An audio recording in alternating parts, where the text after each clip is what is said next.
Nada más nos falta, de hecho, solo esta parte de malformaciones y todo el bloque en sí de malformaciones que vimos, que nada más fueron como 4, son muy importantes porque pues son comunes, ¿sí? Y son parte de los diagnósticos que ustedes deben de conocer, pues qué es lo que procede con cada uno de ellos, cuáles son las complicaciones y qué educación se le tiene que dar al paciente, ¿no? Además de que luego, pues no nada más, hay enfermedades que luego pasan así, que pareciera que es una infección o algo que el niño nada más no puede solventar y de repente, pues ya fallece, ¿no? Y esto es porque no se hacen diagnósticos adecuados. Lo principal que siempre se debe de hacer para cualquier enfermedad es el diagnóstico, porque si no hay un buen diagnóstico, pues no hay un buen tratamiento. Entonces, en la estenosis hipertrófica pilórica, fue descrita por primera vez en 1627, pero en, en, fue hasta los 80 que fue ya comprendida cuál era pues el origen de esta enfermedad junto con toda la sintomatología. O sea, pasaron 200 años casi en comprender bien cómo era que funcionaba esta enfermedad. El, el rasgo o lo más característico que nosotros vamos a encontrar en estos pacientes, pues va a ser un vómito no bilioso, o sea, van a tener intolerancia constante al alimento. Sí, o sea, normalmente los bebés regurgitan parte sí, parte del alimento, ¿no? Como, como su estómago no es completamente maduro, cuando ellos empiezan a digerir la leche, se empieza a separar en una porción sólida que se tarda un poco más en degradarse y una porción líquida, que es la que se absorbe rápido. Pero al principio, o a veces también por cuánto aire se pasan, luego como empiezan a ajustarse un poco de cuál es su capacidad gástrica, entre muchas cosas, llegan a regurgitar un poco de ese, de ese contenido. Y es normal, pero la diferencia va a ser en el tipo del vómito. Por eso les digo que siempre la historia clínica es muy importante. No es lo mismo un vómito pasivo que sale así un poquito de babita y de repente ¡puf! Un poquito de sólido blanco, a cuando sale de golpe, ajá, sale como en un chorrito de agua, como si fuera una pistolita. Es diferente, ¿sí? Y también, pues, esto no es lo mismo el que le da normalmente al niño que va a tener, no va a estar irritable, va a estar normal, a diferencia de ¿no? Y además, a veces en este se puede incluso palpar en la pancita una bola, en el caso de la, en la estenosis hipertrófica del píloro. En cuanto a la incidencia, tiene una incidencia de 5% en los lactantes, en los recién nacidos vivos.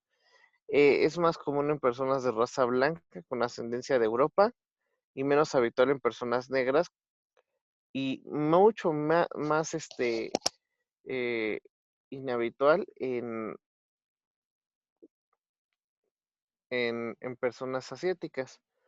Se desarrolla en aproximadamente el 20% de descendientes masculinos, es decir, que hayan tenido el antecedente, y 10% de los femeninos. Su incidencia es mayor en lactantes con grupos sanguíneos B y O. Esto pues no se sabe si realmente es porque sean B y o porque exista alguna relación o alguna casualidad en que la mayoría de los que lo han presentado pues tienen estos dos tipos, ¿no?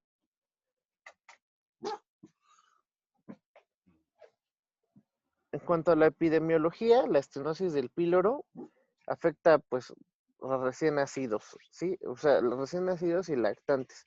Y los síntomas abarcan o empiezan a aparecer en estos periodos entre la semana 2 y 8 de edad. Es 4 a 5 veces más común en hombres que en mujeres y su prevalencia se estima de 2 a 5 casos por cada 1000 recién nacidos vivos. Se describe también cierta disposición familiar, es decir, cuando el papá o la mamá lo tuvieron, aumenta hasta el 10% de probabilidades de que ellos también la tengan. Constituye una de las principales causas de cirugía en menores de 6 meses y la segunda causa en menores de 2 meses. Las primeras pueden ser alteraciones eh, de por parálisis de diafragma, hernias diafragmáticas, hernias abdominales, esas son las principales. Hernias umbilicales. En cuanto a en cuanto a la definición, pues lo que sucede aquí es que tenemos normalmente nuestro píloro.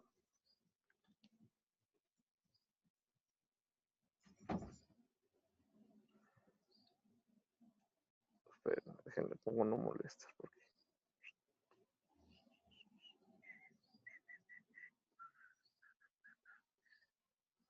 no, esto se no molestar. De verdad, sí va a haber examen, ¿eh?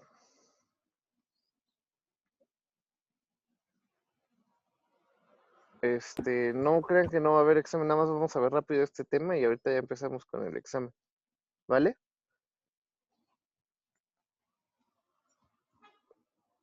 Si están ahí, ¿me escuchan? Sí, sí le escuchamos. Sí.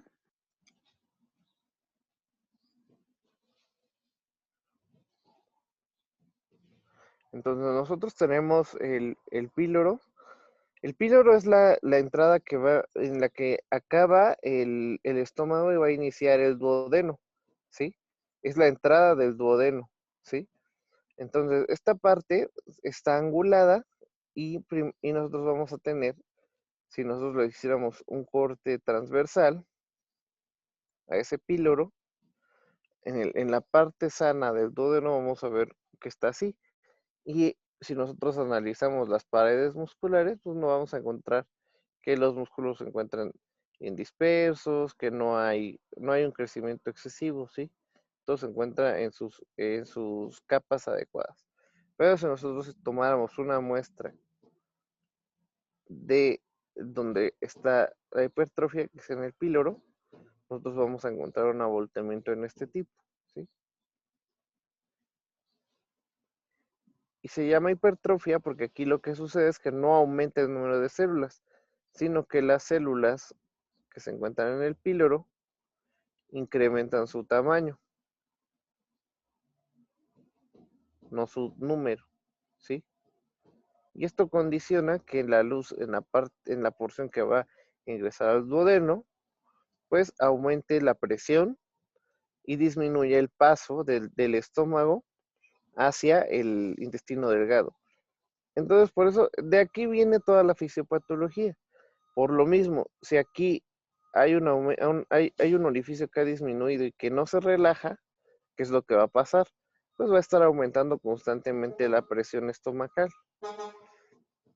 Y eso a su vez va a impactar sobre los esfínteres esofágicos, tanto el esfínter esofágico inferior como el esfínter esofágico superior, ¿sí?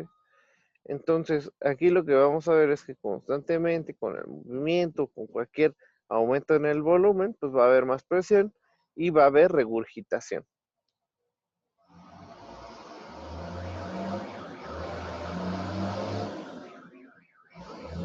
En cuanto a la etiología, no se conoce por qué es que incrementa el volumen de estos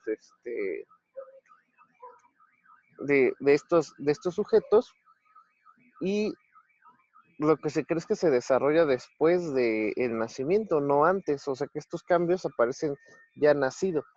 No, esta enfermedad se puede desarrollar con otra serie de enfermedades, como son síndromes de trisomía, como la trisomía 18, entre otros síndromes que afectan varias otras partes del cuerpo, como el síndrome de Apert, que es una craneosinostosis, el síndrome de Zellweger, que la verdad no sé qué es, y varios que vienen o acompañados de varias otras malformaciones, ¿no? O sea, ¿esto qué nos quiere decir? Que probablemente hay alguna alteración a nivel genómico que estuviera induciendo el crecimiento excesivo de esas fibras musculares.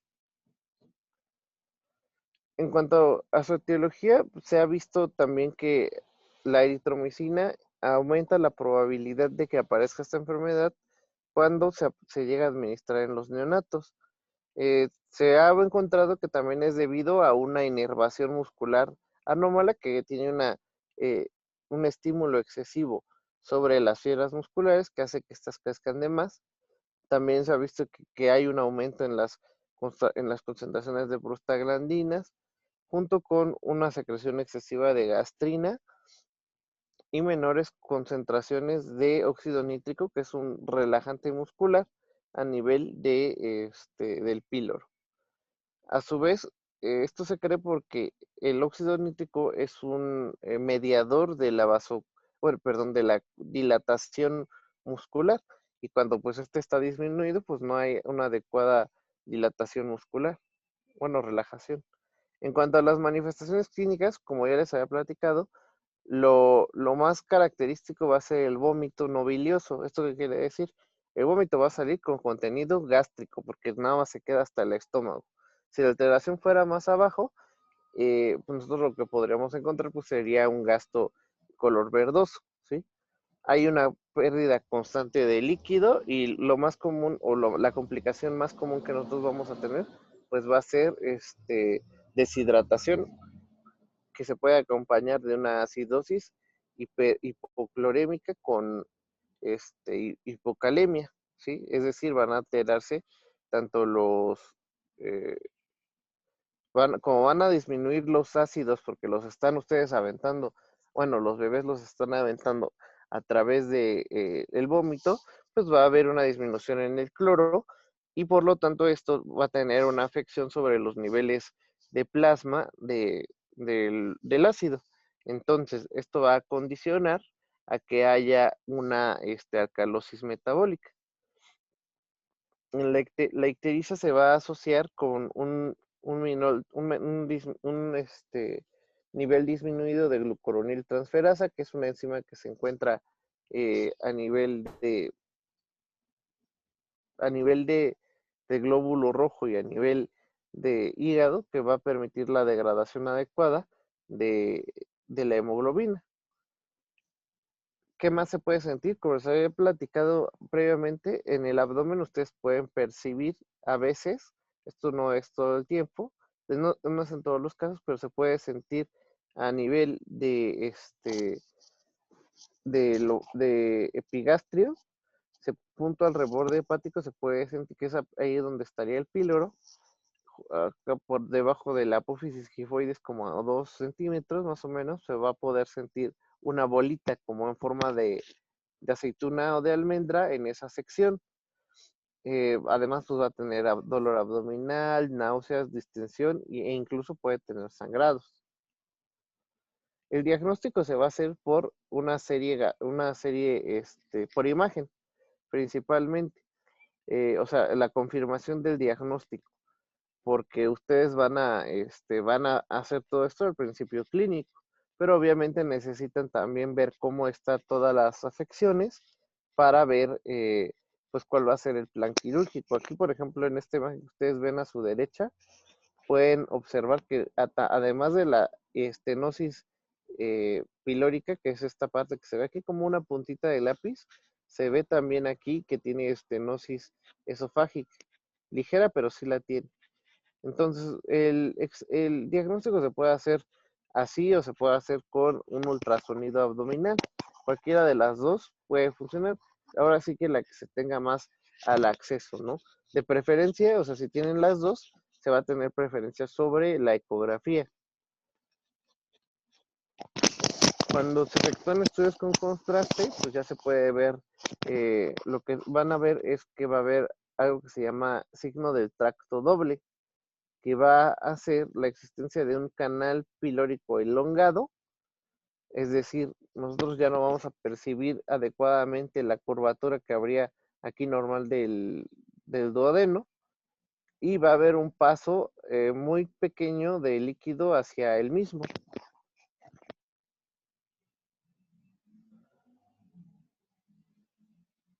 ¿Sí? Esto es a lo que le llaman el signo del tracto doble. estas dos líneas paralelas que se van a formar y que van a permitir solo el paso de una ligera parte. Además, pues por ejemplo en esta, ustedes pueden ver que el estómago está muy distendido en esta radiografía de arriba. El diagnóstico diferencial se tiene que hacer con varias entidades como reflujo gastroesofágico, insuficiencia suprarrenal, gastroenteritis, estenosis, estenosis por membrana del píloro, estenosis duodenal en ampolla de Vater, atercia pilórica, anillos centrales, duplicaciones gástricas y vólvulo, síndrome adrenogenital y gastroenteritis eosinofílica. Y todo el diagnóstico diferencial lo van a poder lograr hacer con la ecografía.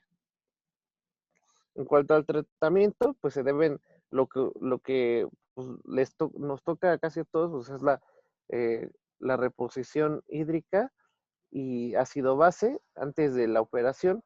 Y esto pues va a ser a través de intravenosos, porque pues no podemos dar nada vía oral, porque pues va a haber rechazo al mismo. También lo que se puede hacer es un sondaje gástrico para disminuir el volumen gástrico y así evitar que haya pérdidas constantes. Y ya el tratamiento va a consistir en una pilorotomía. Esto quiere decir que se va a hacer un corte sin llegar hasta la mucosa, en el que pues realmente hagan de cuenta que lo que ustedes tienen de problema pues es a nivel del músculo. Esto pues no lo hacen, pero nada más es como para que sepan cómo es. Hagan de cuenta que ustedes tienen aquí esta bola y aquí las fibras se encuentran así, sí, las fibras del músculo. Entonces, ¿qué es lo que se va a hacer? Pues se va a abrir el abdomen, se va a hacer una pequeña incisión, se va a buscar la parte que está abierta y longitudinalmente, es decir, a lo largo del intestino, en la parte donde se encuentra ese abultamiento, se hace una incisión. Y esto que va a hacer, pues va a hacer que estas fibras que están aquí se rompan y va a liberar un gran espacio a nivel del píloro. Entonces esto ya va a disminuir la presión de una manera muy significativa y posteriormente se tiene que dar revisiones constantes por endoscopía. A veces incluso se puede completar el tratamiento con una dilatación cuando no fue completamente satisfactoria la cirugía, que se llama miotomía de Heller, el procedimiento quirúrgico. Pero sí, ya ven, o sea, realmente solamente es una incisión a lo largo y ya, para pues precisamente liberar, pero se debe de tener cuidado de no llegar hasta la mucosa, sino que solo se quede a nivel del músculo. Y ya, pues eso, el vómito que vamos a encontrar aquí va a ser un vómito violento, más espontáneo y casi inmediatamente a la, al, a la administración de cualquier alimento. Y pues eso sería todo, chicos. Profe, Eu, ¿cuánto dura esa intervención?